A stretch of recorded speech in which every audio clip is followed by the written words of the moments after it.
अखंड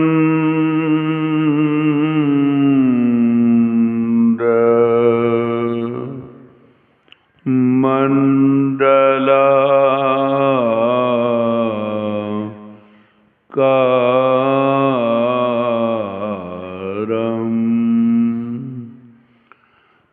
व्याप्त येन चराचरम्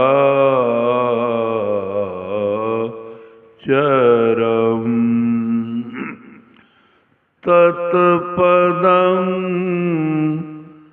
दर्शितं येन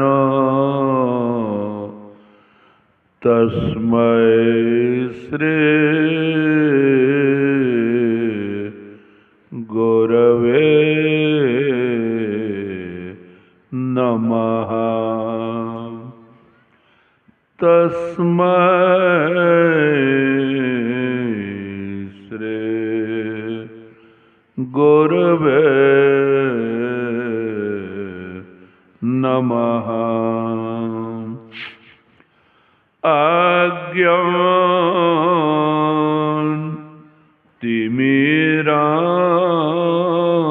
अज्ञानतिमिरान्धस्य ज्ञानाञ्जनशलाकया चक्षुरुन्मीलितं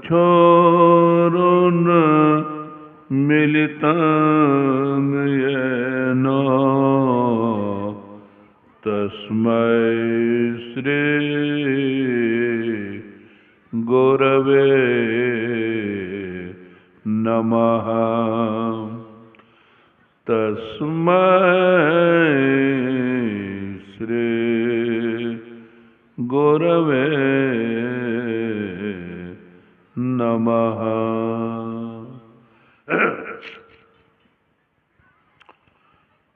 मंच पर विराजमान वंदनीय साधु समाज, पंडाल में विराजमान सत्संगी भाई बहन, सबों को मेरा नमन।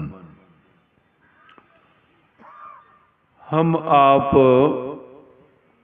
तीन शब्द सुनते भी हैं, बोलते भी हैं।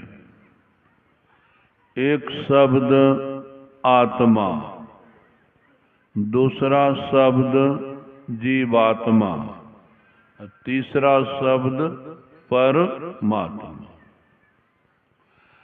शब्द नाम होता है, वाचक होता है, किसी चीज का बोध कराने वाला। किसी विषय को आप समझे, इसका सबूत भी होना चाहिए। कल या परसों मैंने कहा था, एक दादाजी 3 बरस के पोताजी को कहा, चम्मच ले आओ। कहाँ पर है दादाजी? अलमारी में। जाकर अलमारी को खोला, देखता है 15-20 छोटे बड़े बर्तन, अब पकड़ता है चम्मच को। लीजिए दादाजी।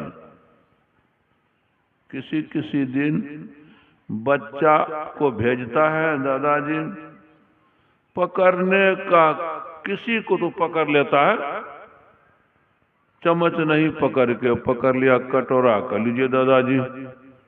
हम क्या दिखा रहे हैं? शब्द है चम्मच। दादाजी के मुंह से बोला गया चम्मच शब्द, अब पोताजी के कान से सुना गया चम्मच शब्द सुना है, बोला है। शब्द तो चम्मच नहीं होता। चम्मच तो एक बर्तन है, एक चीज है। तो शब्द सुना पोता चम्मच, चम्मच होता कैसा है, इसका चित्र उसके मस्तिष्क में बन गया, इसीलिए ठीक से चम्मच को पकड़ा। चम्मच होता कैसा है, इसका चित्र जिसके मन में नहीं बना, वो कुछ से कुछ पकड़ लेगा। तो तो चम्मच शब्द है, इससे किसी चीज का बोध होता है। तो आत्मा शब्द है, तुम संयुक्त आत्मा शब्द है। तो आत्मा शब्द किसका वाचक है, किसका बोध कराता है? जीवात्मा शब्द है, यह भी वाचक है। वाच्य क्या है, किसका बोधक है? होगा जब तीन शब्द बोले हैं, तीनों के भाग अलग होंगे। तो आत्मा को मैं दिखाऊं, इस विषय को समझने के लिए जो आकाश को समझ जाता है, तो आत्मा को समझने में दिक्कत नहीं। जो मठाकाश घर के आकाश को समझ जाता है, उसको जीवात्मा को समझने में दिक्कत नहीं होती। और जो मठाकाश घर के आकाश के बाहर आकाश, दोनों आकाश को समझ जाता है, तो उसको परमात्मा समझने में दिक्कत नहीं। एक महदाकाश, एक मठाकाश, एक आकाश। शब्द है एक आकाश, दूसरा शब्द मठाकाश, तीसरा शब्द महदाकाश। यह आकाश तीन, वहां आत्मा, परमात्मा, जीवात्मा भी तीन। सबके लिए उदाहरण है। आकाश किसको बोलते हैं, ये जानना है। तो यहां पर पंडाल नहीं था, बनने से पहले आकाश था। आकाश था। मूरी डोला ऐसे कीजिए जैसे कि हम समझ जाएंगे। I have a teacher, I have been a teacher. ये जो पंडाल नहीं बना था, तो आकाश यहाँ था। जब पंडाल बना होगा तो किधरों घसक गया होगा। गजब आदमी है। भीतर, अच्छा, पंडाल में जो कपड़ा है उसके भीतर तो आकाश नहीं है। देखिए आंख बता रही है। ये काठ है ना, तो काठ के भीतर तो आकाश नहीं है। आंख देखिए बोल रही है कि बाबा हम नहीं समझ। गजब को, तो काठ के भीतर काठ कैसे रहेगा? तो चलिए, यहाँ पंडाल नहीं था, पंडाल बना तो पंडाल के भीतर भी आकाश है। कितना स्क्वायर फीट है, कितना बाय कितना है जी pandal?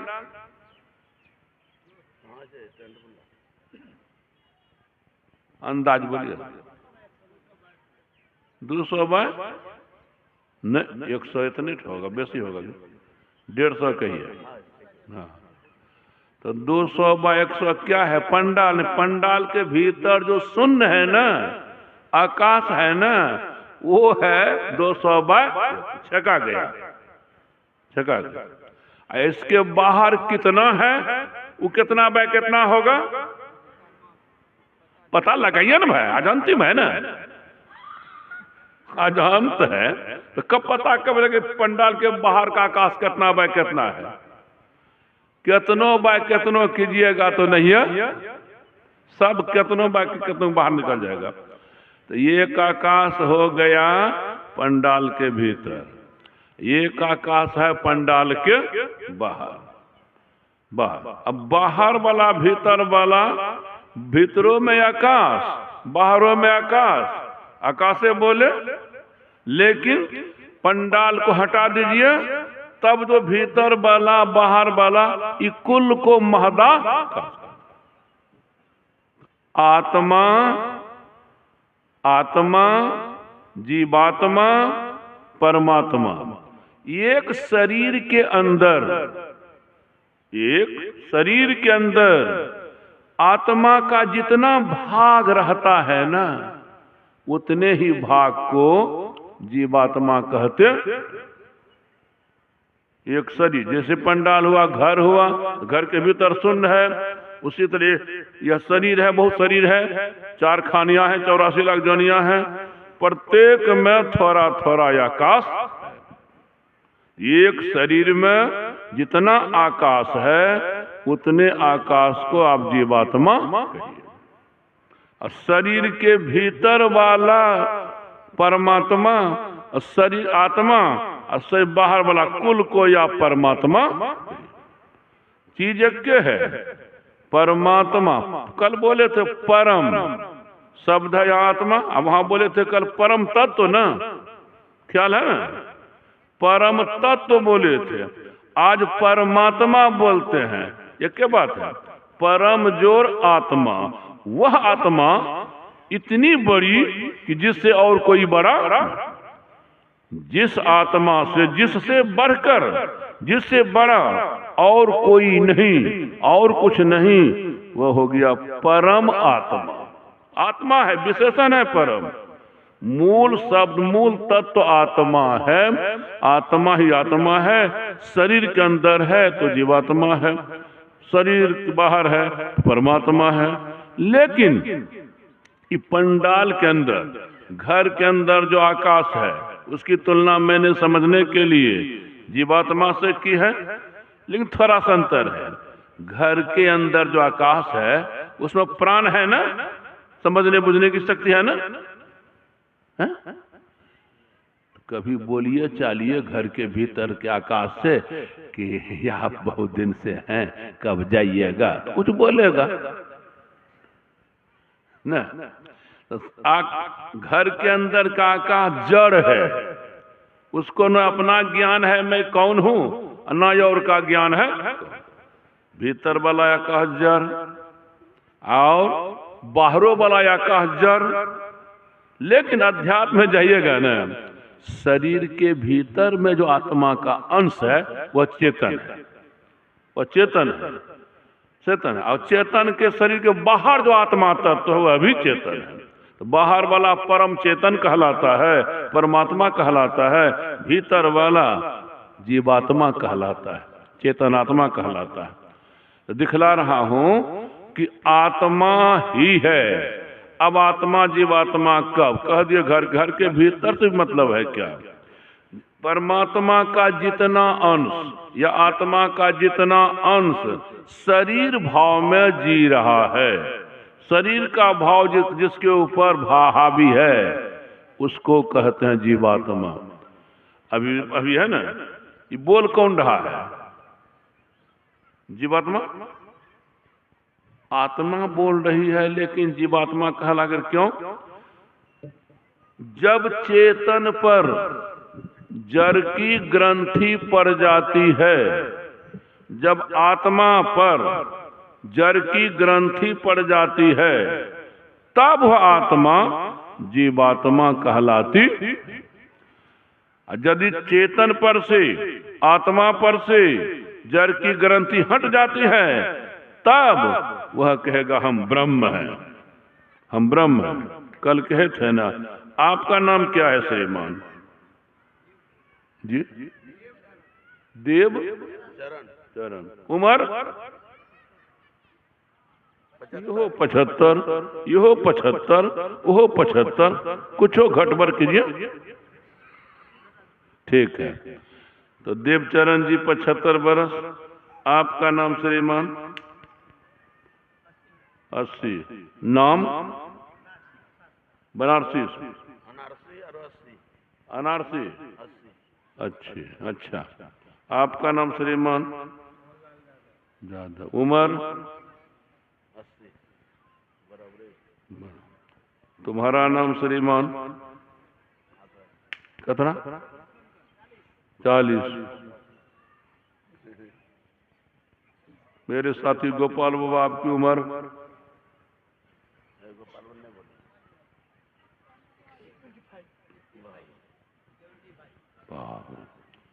75. You should say to me,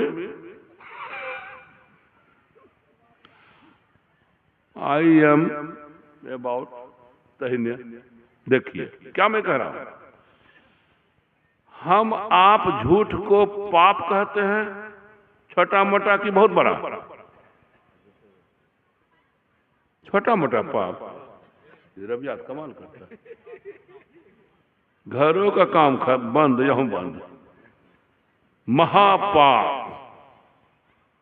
आप बताइए हो, और झूठ बोले तो बोले, मंच पर वाला बाबो झूठ बोले, नीचा वाला स्रोतो झूठ बोले, तो झूठ छूटेगा कहां आप लोगों का?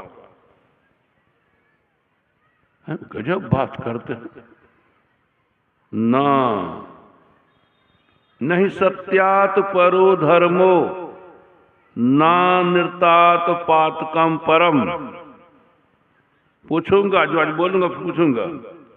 नहीं सत्यात परो धर्मो, सत्य बोलने से जितना धर्म होता है, जितना पुण्य होता है, उतना पुण्य, उतना धर्म और किसी धर्म से, शुभ कर्म से नहीं। सीताराम। यानी सभी तरह के धर्म कर लीजिए, सभी तरह के पुण्य कर लीजिए, एक ढेरी लगा, ढेर लगा दीजिए, कितना बड़ा ढेर होगा? हजारों लाखों पुण्य धर्म। सत्य बोल दीजिए, उससे जो पुण्य होगा, उससे धर्म होगा, उसका दूसरा ढेर लगा दीजिए। तो क्या देखिएगा, सभी पुण्यों का ढेर एक सत्य वाले पुण्य के ढेर से बहुत छोटा होगा। उल्टा भी सही, ना नृतात पात कम परम। जितने पाप है छोटे बड़े सब कोई कर ले, सबका एक ढेर लगा दीजिए, कितना बड़ा ढेर होगा मोहन बाबू? बहुत। झूठ बोल दीजिए, उससे जो पाप होगा उसका दूसरा ढेर लगाइए। सभी पापों के ढेर से झूठ वाले पाप का ढेर। इसीलिए हम लोगों को गांव समाज में तो झूठ बोलबे करते हैं, सत्संगों में झूठ बोलना चाहिए। मोहन बाबू, गांव समाज में बोलबे करते हैं झूठ, सत्संगों में झूठ बोलना चाहिए। अभी आप भी बोले झूठ, हम भी बोले झूठ, लगता है झूठ छूटने वाला। तो कहिएगा ये कैसे बोलते हैं बाबा? बोलना आपको पड़ा है झूठ, हमको भी बोलना पड़ा झूठ। कोई बाधा है क्या? है बाधा। वो जो बोल रहे थे अभी, मेरी उम्र इतनी, उस शरीर बोल रहा था कि शरीर के भीतर कुछ है, वह बोल रहा था। शरीर, ये 75 बरस किसकी जोड़ रहे थे आप? भीतर वाले की, बोलने वाले की, शरीर की? रवि 40 बरस किसका नाम बताया? माँ के गर्भ से इस शरीर को निकलना या से 40 बरस, तो शरीर की उम्र बता दिया। तो शरीर अपनी उम्र अपने न बोलेगा। भीतर में कोई है, वो बोल रहा था, वो अपनी उम्र तो नहीं बताया। भीतर में बोलने वाला अपनी उम्र नहीं बोला। जिस शरीर में रहता है बोला ना, तब अपनी उम्र बोलिए। अब मोहन बाबू, आपकी उम्र कितनी है? ये तो शरीर की उम्र बोल दी है। माँ बाप के जन, माँ बाप से शरीर बना, वो क्या जाने? अरे कहिए ना, शरीर माँ के गर्भ से निकला, उसी को जन्म बोलते हैं बोलचाल में। तो शरीर का जन्म हुआ है, मरण होगा। भीतर वाले का कभी जन्म हुआ ही नहीं, तो मरेगा कब? मरेगा कब? जिसका जन्म है न, वो तो अनादि है। लेकिन ऐसी गलती क्यों होती है? गलती होती, वो चेतन है, चेतन पर जड़ की ग्रंथि पर गई। इसको तादात्म्य शब्द से समझा। एक शब्द है, पूछेंगे आप लोगों से भी, पूछेंगे, तादात्म्य किसको कहते हैं? जब एक चीज, सुनिए परिभाषा, जब एक चीज दूसरी चीज में मिलकर दूसरी जैसी हो जाए, तो पहली चीज का दूसरी चीज में तादात्म्य कहलाता। परिभाषा। अब भोले भाले लोग कैसे पकड़ेंगे? सीधे साधे लोग कैसे पकड़ेंगे? मैंने कहा था संत मत का कोर्स पीजी का है, ये हमारे विद्यार्थी केजी के हैं। तो कहीं प्राइमरी वाला विद्यार्थी MSc BSc का कोर्स बुझेगा, लेकिन एडमिशन हो गया है। दीक्षा देने का मतलब एडमिशन। तो एडमिशन तो आप ले लिए, लेकिन देखे एडमिशन लेते समय हमारे क्लास की बात ही बस बुझने लायक हुआ है कि नहीं? यही गलती है। किसी को भी दीक्षा दे देना। हम 11 बरस से दीक्षा देना बंद कर दिए हैं, और सबसे पहले पूज्य भगीरथ बाबा, पूज्य हरिनंदन बाबा से भी पहले मैं दीक्षाचार्य बना हूं। यही पूर्णिया जिला, जब चारों जिला एक के था, किशनगंज, पूर्णिया, अररिया, कटिहार। पूर्णिया जिला के मंच पर सुने होंगे आप लोग पूज्यपाद श्रीधर बाबा का प्रस्ताव और घोषणा करने वाले पूज्य संशय हुआ। आग लग गई। हमरे बार एक रति का छौड़ा को बना दिया बड़का, बड़का बड़का को बना दिया छोटका। खूब चली बात, खूब चली। कहने का भाव है, आचार्य मुझे बनाया गया, दीक्षा देने लगा, खूब दीक्षा देता था। कहाँ कोई थे? भगीरथ बाबा बहुत पीछे से प्रवचन शुरू किया, गुरुदेव के जाने के बाद भी। फिर भी जिनको अभ्यास रहता वो बढ़िया बोलता। पूज्य हरिनंदन बाबा भी लटपटा जाते थे। कोई बात नहीं, तो गुरुदेव के सुपुत्र थे, तो खूब दिए। लेकिन तर्क मेरा चलता है। कहा ना, 12 बरस हम हाई स्कूल के टीचर रहे, साइंस टीचर रहे। साइंस टीचर पढ़ाते थे तो लिखाते नहीं थे, यहाँ लिखते थे। हम जो समझाए तुम लिख के बताओ, लिख के बता देता था, बुझता था, मैं समझ गया। रटन नहीं, A plus B whole cube is equal to A cube plus B cube plus thrice A square B plus thrice A B formula है। तब ये पढ़े थे, लश्कल है माथा में, पढ़ते थे, समझते थे। तो कहने का भाव मेरा है, खूब दीक्षा दिए, खूब दीक्षा दिए, खूब जोते कोरे, लेकिन फसल मुट्ठियों भर हो तब न खेत में, मुट्ठियों भर हो तब न बीघा का बीघा जोतते थे। इस बेला के सत्संग 2 बजे रातों में खूब बोलते थे। लगता था कि बहुत खूब जोते, खूब कोरे, खूब दीक्षा दिए। और जब देखते हैं दीक्षा का परिणाम, लाभ, जय जय सिया, तो फिर दीक्षा देके क्या होगा? दीक्षा देके क्या होगा?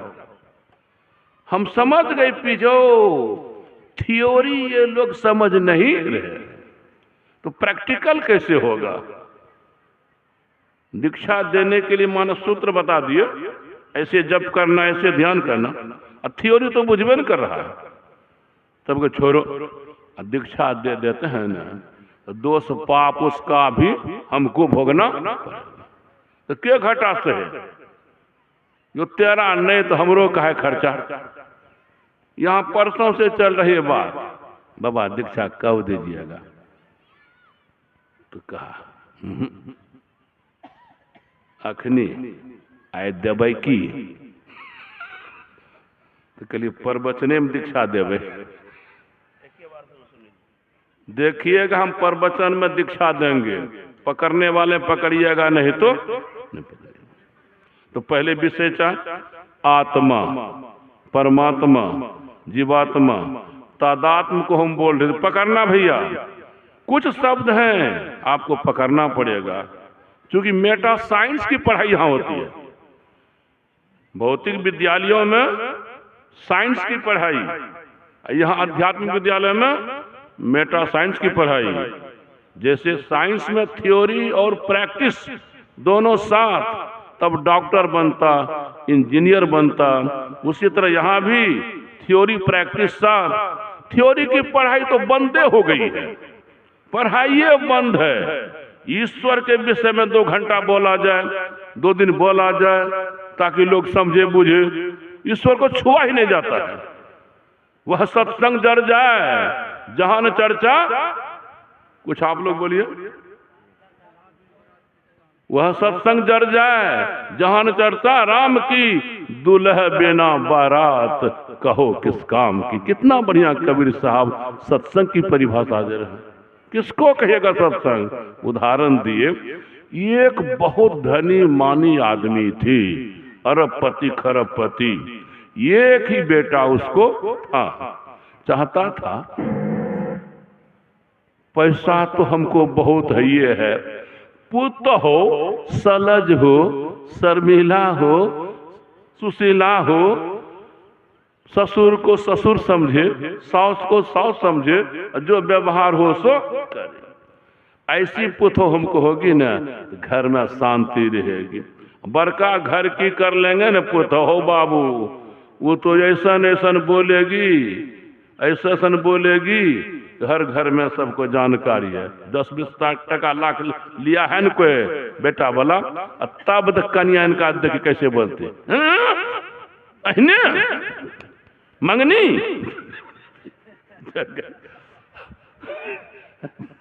मंगनी बाप।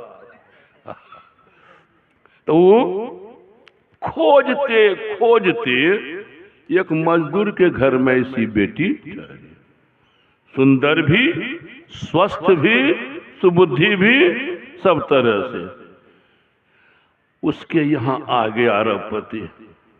वो तो मजदूर था, उसको हुआ कि शायद हमसे कोई काम करवाएंगे, इसीलिए मिलने आए। कुर्सी लाए, बैठे।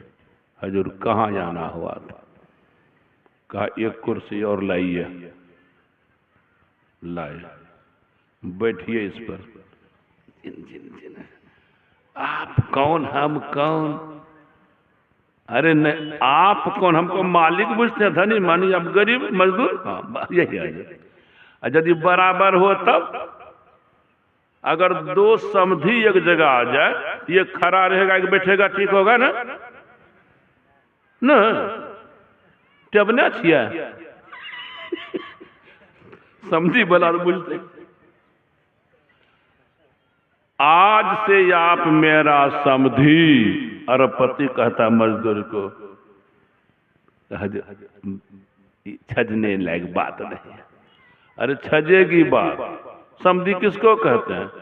जानबे करते हैं, एक की बेटी एक का बेटा। आज से समझी आप कैसे? आपकी बेटी से मैं अपने बेटे की शादी करूंगा, तब तो होंगे ना समझे। तो जो जचती नहीं है बात। आप तो बड़का आदमी है, बड़का घर में कीजिएगा, बोरा का बोरा टका हमरे यहाँ का बोरा टका हम कहिए। तो कहा क्या क्या सब काम हम करेंगे। बारात भी ऐसी आएगी ना, उसका खान पान ऐसा आएगा ना जैसा लोगों ने देखा। अपना टेंट, अपना सब कुछ लेके, खाली स्थान आपका हो बाबू। जिस दिन बारात आ रही थी, गांव में भी तो बड़े बड़े आदमी होते हैं।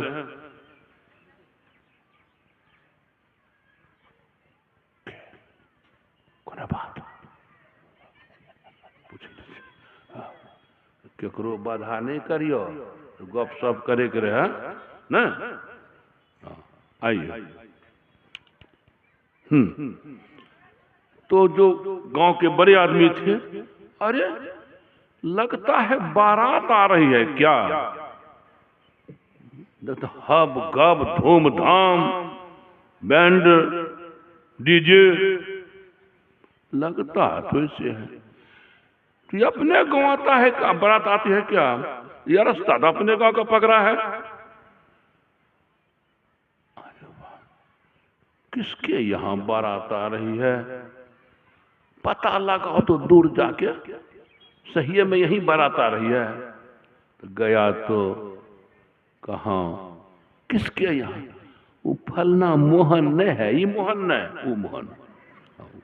समझ लेने ले हमरे बारे में कहते, अंतिम दिन है।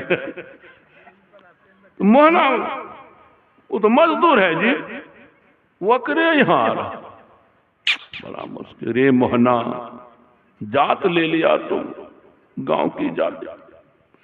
जब तुम्हारे यहाँ बारात आएगी तो गांव वाले को थोड़ा कहना चाहिए, साथ दीजिएगा, देख रेख कीजिएगा। धाए धाए गांव के जो बड़े बड़े लोग थे इकट्ठा हुए का गांव की प्रतिष्ठा बचाओ, मोहना को छोड़। अब मोहना की बेटी नहीं, बेटी हम लोगों की। गांव की प्रतिष्ठा तभी बचेगी जबकि बारात के लायक सत्कार हम लोग सत्कार करें। धाए धाए सब कुछ किए, सब कुछ किए, खाना पीना सब कुछ किए। बारात लगी दरवाजे पर, जिनको जहां बैठाना चाहिए बैठाया गया।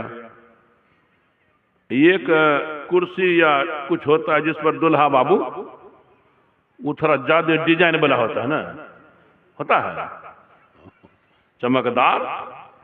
वो कुर्सी खाली है तो सराती की ओर से कहा गया लड़का को भी बैठाइए। तब लड़का है नहीं बारात में। बाराती की तरफ से क्या जवाब आया, क्या कहें। बारात जब गांव से निकली न, 1.5 किलोमीटर आए तो बाप बेटा में कोई बात तन गई तो इतनी तनी कि बेटा बोला बाबू जाइए आप अभी बिहा कीजिए, हम बिहा तैयार। यही कह के बेटवा भाग गया। तो सराती पूछते हैं तो आप लोग किस लिए आए? तो बारात के लोग कहते हैं हम लोग जानते थे कि जैसी बारात आएगी वैसा ही स्वागत सत्कार के लिए तैयार होंगे, खाना पीना जुटाए होंगे। तो हम लोग सोचे नहीं जाएंगे न बेटी बला के यहाँ तो सब कुछ बर्बाद हो जाएगा खाने पीने पर। अच्छा, इतने शुभचिंतक आप लोग हैं इतने शुभचिंतक। अच्छा, 10 ठो लड़का को मंगाया, 10 ठो बांस कटवा के लाया, एक हाथ का टुकड़ा बनाया, 4 फट्ठा किया, अब पन्नी सब में साटा। पिंटू होटल पटना का खाजा, पिंटू होटल पटना का वो क्या है खाजा। कुर्सी टेबुल लगल है, सराती की ओर से 5 मिठाई पहले से ये है, एक खाजा दिया एक लड़का को। जब इधर से चले तो उधरों से चलाना, इधर से चलाना, पर खाजा देने लग गया। हो बाबू, किसी का मुंह टूटा, किसी का दांत लग गए वो रान मकैया रहा। देखिए कितनी सज धज के बारात आई है, कितना खर्चा बर्चा। लेकिन जिस बारात में दुल्हा नहीं हो तो दुल्हन का क्या हाल होगा। बेटी जब विवाह के लायक हो जाती है ना और उसकी संगिनी सबका ब्याह हो जाता है ना तो कुछ ना कुछ छपा, सोनिया का ब्याह हो गया, हमरो हो जाती है दोबारा। अच्छा, माँ बाप तो हरदम चिंता में कब बेटी का ब्याह हो जाए। माँ बाप की चिंता दूर कब होगी, किस बारात से। बेटी की चिंता किस बारात से दूर होगी, जिस बारात में दुल्हा नहीं खूब हबगब, तो माँ बाप की चिंता नहीं जाएगी, बेटी का दुख नहीं जाएगा। इसीलिए सदगुरु कबीर ने कहा दुल्हे बिना बारात कहो किस काम की। कभी कभी देखता हूं गांव समाज में गरीब गुरबा को बारात नहीं मंगा पाते हैं, दूल्हे को। आप लोगों का हुआ ऐसा? लड़के को मंगा लेता है कम खर्चा में, लड़का आ गया, बेटी का ब्याह हो गया, बेटी की चिंता खत्म हो गई, बेटी का दुख खत्म हो गया, बेटी के माँ बाप की चिंता। उसी तरह जीवात्मा जो शरीर में है न, यह नारी रूप है, नारी रूप है। यह संसार क्या है? नहरा रूप है, बुझे न। तब नहरा में कितनो इंतजाम हो बेटी को, लेकिन पति के बिना उसको वह शांति वह सुख नहीं मिलता जो मिलना। गरीब को गरीब गुरबा घर में चली गई। फिर देखिए तो यहाँ पर राज क्या है, जीवनादि काल से, जीवात्मा आदि काल से जन्म मरण के चक्र में है। तनधर सुखिया कोई ना देखा। दुख क्यों? इसका विवाह नहीं हुआ है। पति कौन? दुल्हा कौन? परमात्मा। तो जिस सत्संग में परमात्मा दुल्हा की बात कभी नहीं हो, अरब खरब खर्चा हो, सदगुरु कबीर कहते हैं वह सत्संग जर ही जाए तो बड़ा अच्छा। उसी जिस सत्संग में ब्रह्म तत्व की चर्चा खूब नहीं हो, साधन तत्व की चर्चा खूब नहीं हो, तो जीव जीवे रह जाएगा, ब्रह्म नहीं बनेगा। बात उठ गई तो उठ गई न। चलिए दीक्षा की बात चली थी। दीक्षा में क्या क्या बताया जाता है सबको जानते हैं, पहले से ही जानते हैं। मानस जप, मानस ध्यान, दृष्टि साधन, ये 3 क्रिया एक बार में। मानस जप, मानस ध्यान, दृष्टि साधन।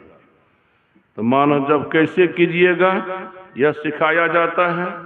मानस ध्यान कैसे कीजिएगा यह सिखाया जाता है। दृष्टि साधन कैसे कीजिएगा यह सिखाया जाता है। कह दिया जाता है क्या करो उस कहियो जरूर न। किसी से नहीं कहिएगा। रोक लग गई। यदि वह दीक्षा लेने वाला या बाली बढ़िया से समझ नहीं पाया, समझ नहीं पाई, तो उसको तो कह दिया है किसी से, ना वो किसी को कहेगा कहेगी ना पूछेगा, तो दीक्षा उसकी सही हो गई ना। अब किसी से कहिएगा नहीं, समझ वो नहीं किया। शायद यही बोला था 18 बरस पहले दीक्षा लिया, हमसे 18वां बरस मिला। उसके गांव में गया तब बाबा हमारा भाग जग गया कि आप ही से 18 बरस पहले दीक्षा लिए थे, और उसके बाद कभी जो नहीं आए तो हमारा दर्द नहीं काम बना। क्या हुआ? दीक्षा लेकर आए थे ना, तो हमको लगा कि बढ़िया से समझे नहीं है। तो जब बढ़िया से नहीं समझा था तो फिर जाना चाहिए गुरु जी के बाद। तो हम तो पूछे आप अबे नहीं करिएगा। 18 बरस बीत गए। जब बढ़िया से समझा नहीं था तो बढ़िया से करता होगा ना जब ध्यान हो। ये पंडाल में वही 50% है। दीक्षा इतना था। हम भी दीक्षा लिए, लेके पूज्यपाद सिरधर बाबा, पूज्यपाद सिरधर बाबा, पूज्यपाद बजरंगी बाबा, पूज्यपाद दल बहादुर बाबा, जो बड़े बड़े गुरुदेव के साधक थे, सबसे मैंने बात की। किस लिए? कि ये क्या समझे हैं और समझकर क्या किए हैं, खूब बढ़िया से समझे। अगर व्यक्ति मिलता है समझने वाला तो उसको समझा भी देता हूं, लेकिन नहीं समझने में तो क्या करूं। तो कहने का भाव मेरा यह है कि हम देखते थे कि जप करते थे, ध्यान करते थे, उसका जो लाभ है, परिणाम है, बहुत कम। जबकि बोले थे ना यहाँ के गुरुदेव जैसे गुरु मिले, माँ पिता और माता जी हमको छूट दे दिए, शादी नहीं किए, सब बाधाओं से जीवन को अलग रखे ताकि साधन भजन बढ़िया से। फिर भी प्रगति में बहुत कमी। कमी का कारण क्या है? गुरुदेव के साहित्य को पढ़े, उसमें दिखा गुरुदेव बोले हैं जप 3 प्रकार के होते, वाचिक जप, उपांशु जप और मानस जप। वाचिक जप कैसे करोगे? पंडाल में कराते थे ना, पंडाल में कराते थे ठीक से समझने के लिए, समझाने के लिए। तो वाचिक जप में गुरुदेव बोले हैं जिस समय राम राम राम कर रहे हो, वाचिक जप है, माने जपते समय जप की आवाज अपना कान भी सुने और दूसरे का कान भी सुने, उसको कहते हैं वाचिक। और फिर केवल अपना ही आवाज इतनी कम होनी चाहिए, जबकि केवल अपना कान सुने, दूसरे का कान नहीं सुने, तो तभी कहलाएगा वो पांसु जप। तो गुरुदेव कहते थे किसी भी साधक को पहले पहल कुछ दिनों तक वाचिक जप खूब करना चाहिए, उसके बाद कुछ दिनों तक उपांशु जप खूब करना चाहिए, उसके बाद मानस जप खूब करना चाहिए। लेकिन बताया गया था एक मानस जप वाचिक जप करने के लिए दीक्षा देते समय, यहाँ अभी भी नहीं बताते हैं, उपान नहीं बताते हैं। मानस जब कोई पढ़े गुरुदेव के प्रवचन में, हे भगवान, गुरुदेव बोले हैं मानस जप बहुत कठिन है। क्या है? कठिन है, भारी है, गंभीर है। जो काम भारी होगा सबसे होगा कि किसी किसी से होगा, जो काम हल्का होगा तो कद वाचिक जप हल्का है, मानस जप भारी है। वाचिक जप आसान है, मानस जप कठिन है। तो बस सबको मानस से जप बता रहे हैं तो सबको कठिन हो जाएगा। तो कठिन क्यों है? हम तो हर बात को खोजते हैं ना, कठिन क्यों, भारी क्यों? तो मानस जप में क्या करना पड़ेगा? मन से मंत्र को पकड़ना। दीक्षा में दे रहा हूं, यही बोलता दीक्षा के समय लेंगे 11,000 टका। जो समझ जाओगे ना 11,000 टका लेंगे, जो नहीं समझोगे कोई पैसा नहीं लेंगे। नहीं समझोगे तो पैसा बच न जाएगा। तो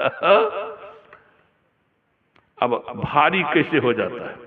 हम बोले मन से मंत्र को पकड़कर मंत्र को घुमाना, ये क्या है? मानस जप। अब मन मंत्र को कब पकड़ेगा? मन अगर किसी को नहीं पकड़ा हुआ है, कुछ को नहीं पकड़ा हुआ है, तो खाली है मन, तब पकड़ लेगा मंत्र को। और यदि मन पहले से कुछ पकड़ा हुआ है तो उस मन से मंत्र पकड़ा नहीं जाएगा। जब पांचों विषयों के ज्ञान से मन खाली हो जाता है तब जाके उस मन से मंत्र पकड़ा जाता है। तब हे गुरु भीतरे भीतरे होता है। जब तक एको विषय का ज्ञान मन में है, एको बात संसार के मन में है, वो तो है ही है ना, तो मंत्र कहाँ पकड़ा हो? बैठे हैं 3 घंटा से, क्या हो गया? कुछ नहीं।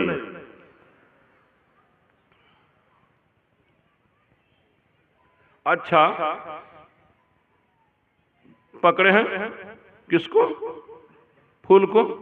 अब फूल को नहीं छोड़े तो माइक को पकड़ लेंगे ना? नहीं पकड़ेंगे। पकड़े तो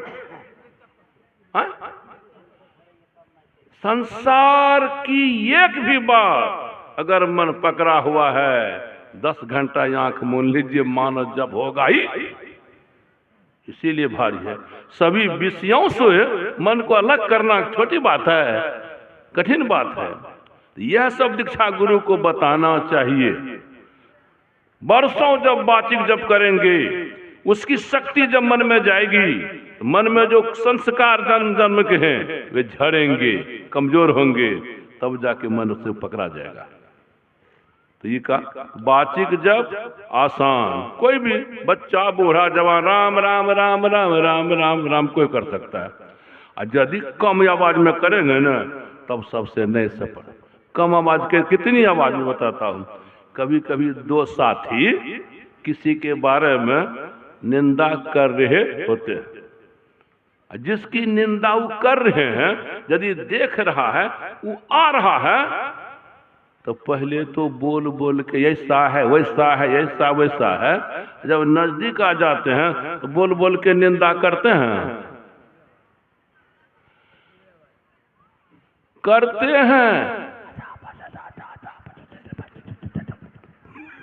फुसुर फुसुर फुसुर फुसफुसी को वापांसु जब कहते हैं। मैं प्रैक्टिकल करके बताता हूँ ताकि आप लोग सफल हो जाए। अंत में अंतिम बात है, तो पहले वाचिक जप तो 500 जप, तब मानस जप। मानस जप नहीं होगा ना, मानस ध्यान होगा ही। मानस ध्यान नहीं होगा ना तो दृष्टि साधन होगा ही। श्री गुरु पद नख मणिगण ज्योति, पढ़िए गुरुदेव की टिप्पणी को। भूमि पड़ा चह छुअन, आप हम यहाँ खड़े हैं धरती पर, आकाश को छूना चाहे ऊपर तो छू लेंगे ना। काहे? बहुत ऊपर है, हम बहुत नीचा हैं।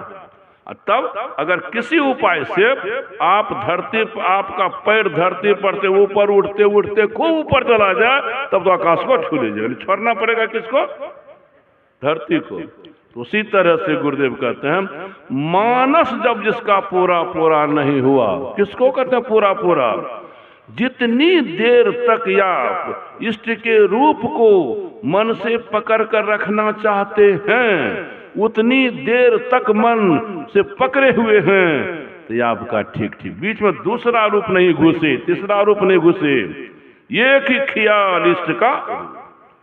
तब तो कहने का वह गुरुदेव कहते हैं, मानस ध्यान हुआ नहीं तो दृष्टि साधन होगा।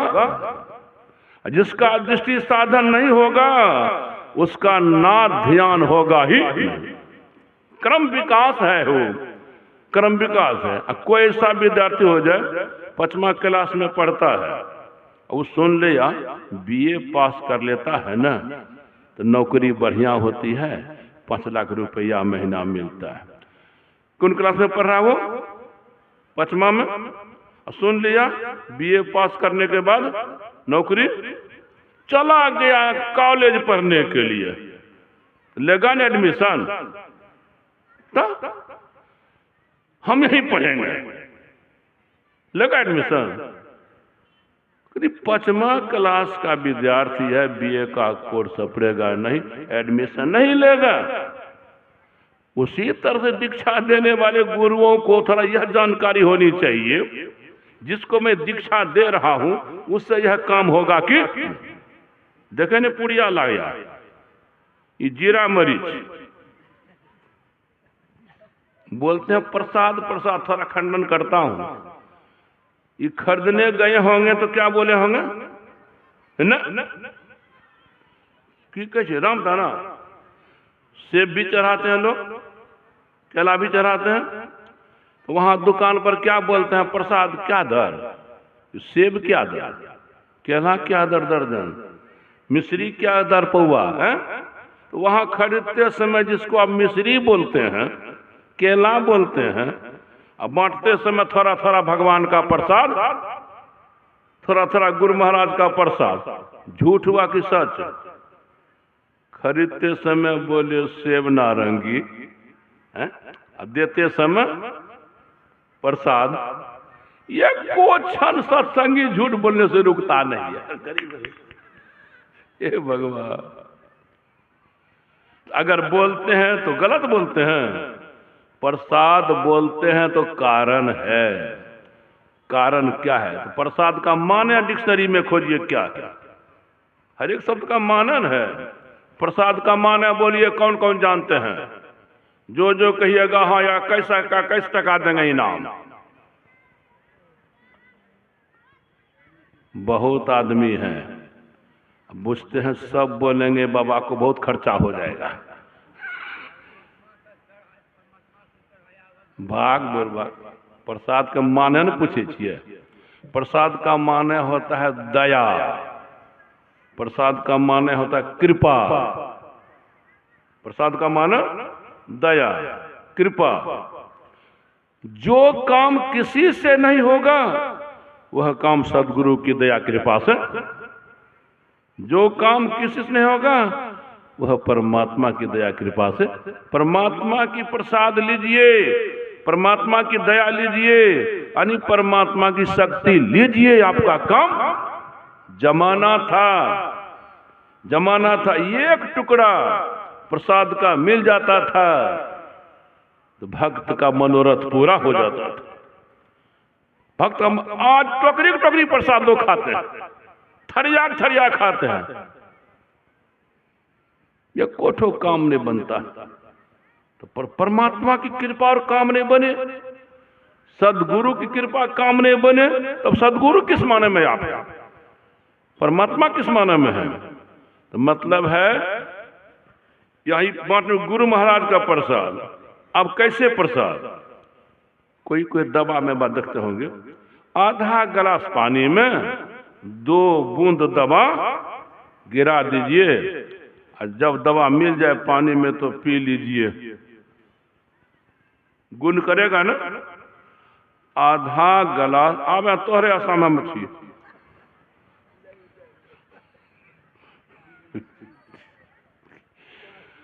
कभी भी कोई बाबा नहीं बोले होंगे मन से कि हे दाई माय खाली नहीं आइएगा, कोनो पान प्रसाद लेके आइएगा, मंच पर चढ़ाइएगा, कोई बाबा बोले होंगे?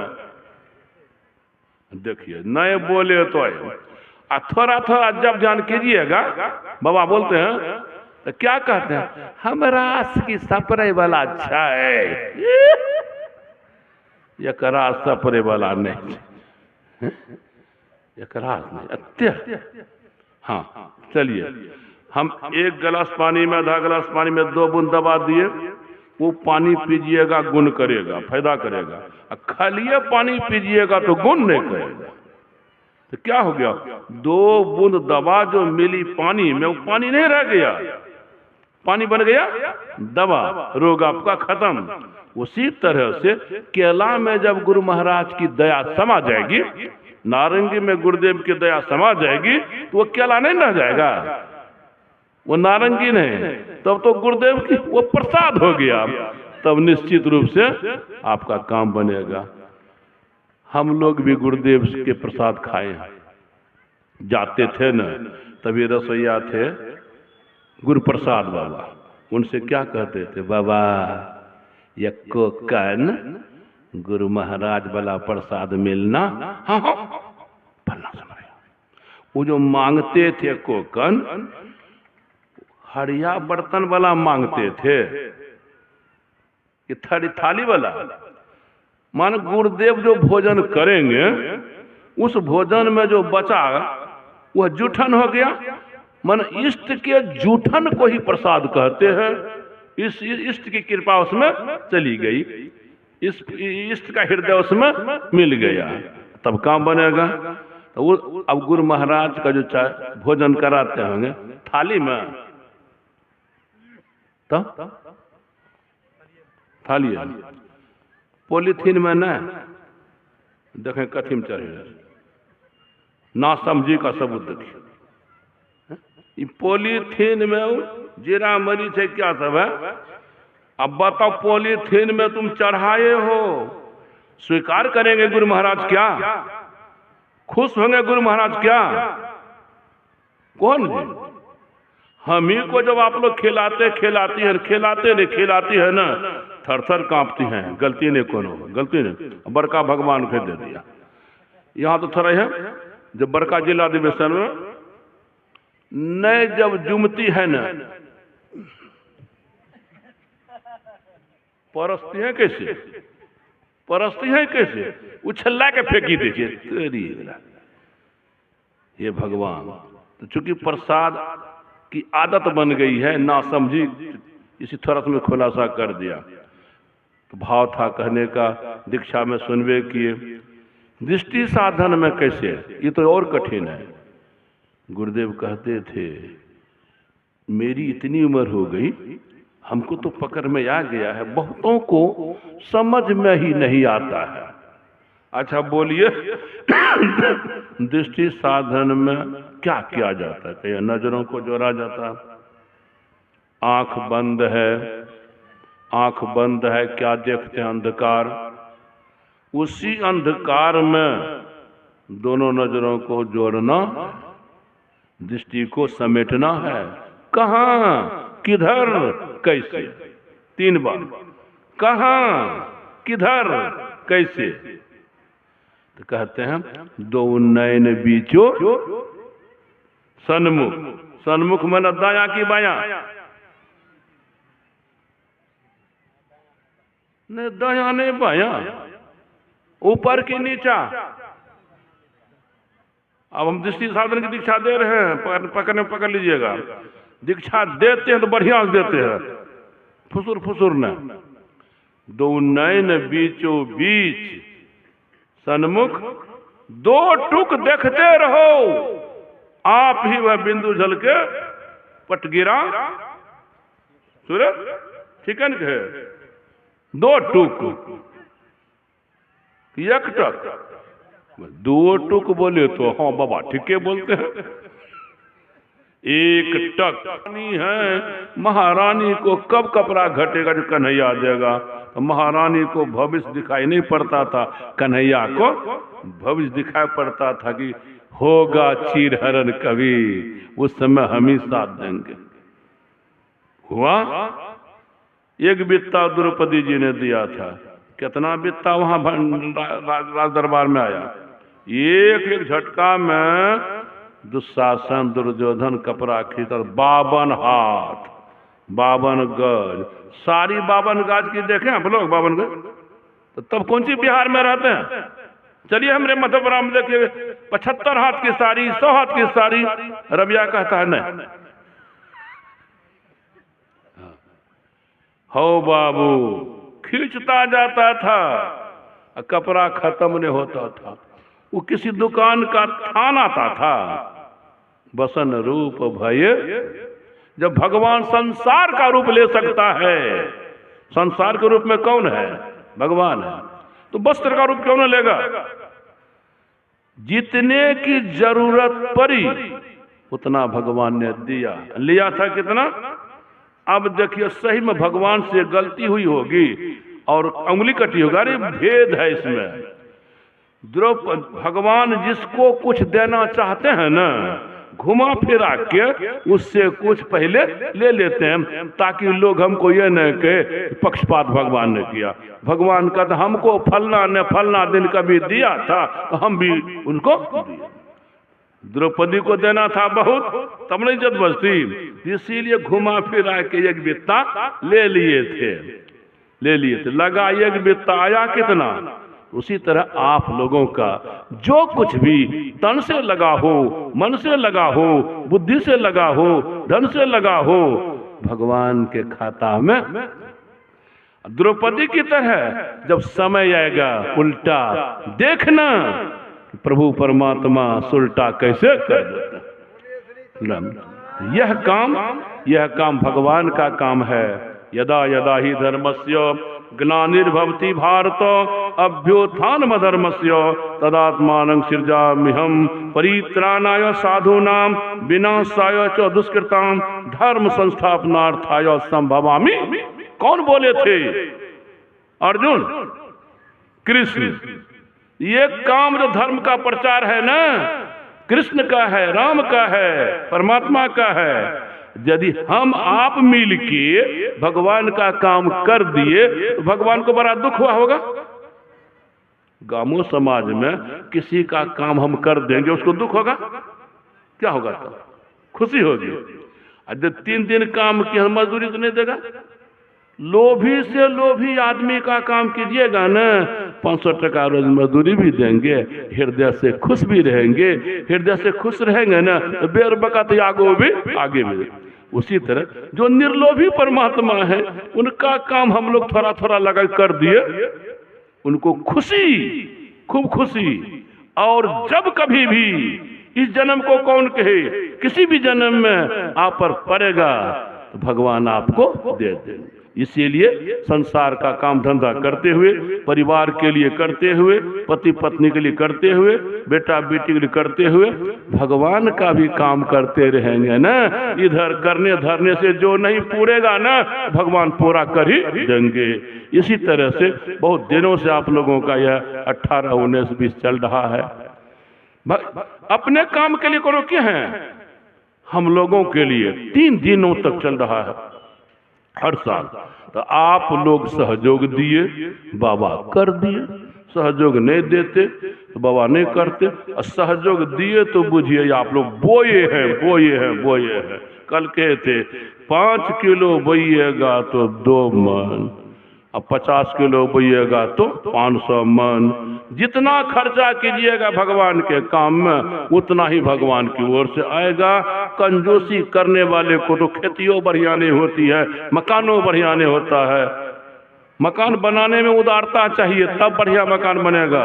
खेती करने में उदारता चाहिए, हर काम में उदारता रखेंगे ना। होता क्या है, पोखर देखें आप लोग, नहीं देखे होंगे, पानी होता उसमें। नदी देखे होंगे, बहती नदी को देखिए, पोखर को देखिए, पोखर में भी पानी, बहती नदी में बालू, पानी है। तो जाके देखना पोखर का पानी पीने का मन करता है कि नहीं, प्यास में ना। यदि खूब प्यास लगे तब, क्योंकि प्यास से तो नहीं पानी मिला तो कुछ जहर वाला पानी पी लेंगे। नदी का पानी, जो कंजूस होता है उसकी तुलना पोखर से की गई है। तो पोखर में चारों तरफ दीवार है, चारदीवारी है, पानी जब सर जाता है बगल से जागे ना, बाप रे बाप। जो कंजूस होता है, अरब खरब है, कंजूस है, उसको उस पर नजर पड़ेगी नहीं। वो पोखर है, सर गया है, सर गया। नदी में देखिए तो पोखरवा को जो पानी मिला है वो जमा करके पकड़ के रखा है, इसीलिए सड़ गया। नदी पकड़ता है, बढ़ते जाता है। उसी तरह जीवन को नदी की तरह बनाओ, बहाते जाओगे परमात्मा काम में, उधर से परमात्मा भेजते जाएंगे। अब पोखरिया बन जाओगे ना, यो जन्म खराब, भविष्य का जन्म भी खराब। बोलिए प्रेम से सदगुरु महाराज की जय।